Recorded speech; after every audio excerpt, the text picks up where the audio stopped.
আবারও নিজের জালে নিজেই গোল করলেন এমিলিয়ানো মার্টিনেজ। এমনকি প্রিমিয়ার লিগে 3টি আত্মঘাতী গোল করে ইতিহাস গড়লেন এই আর্জেন্টাইন গোলরক্ষক। ম্যাচে 3 গোল হজম করেছেন, সেটি স্বাভাবিক হলেও নেটিজেনদের হাস্যরসের যোগান দিচ্ছে তার এই আত্মঘাতী গোল। এমিলিয়ানোর লজ্জার রেকর্ড আর জমজমাট নাটকীয় ভিলা লিভারপুলের ম্যাচ নিয়ে বিস্তারিত থাকছে প্রতিবেদনে।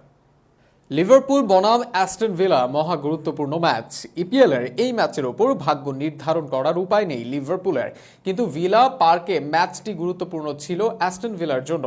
চ্যাম্পিয়ন্স লিগে এক পা দিতে এই ম্যাচে একটি হলেও পয়েন্ট চাই তাদের, কিন্তু এমন মহা গুরুত্বপূর্ণ ম্যাচে এই দলের গোলরক্ষক করে বসলেন বাচ্চা সুলভ এক ভুল।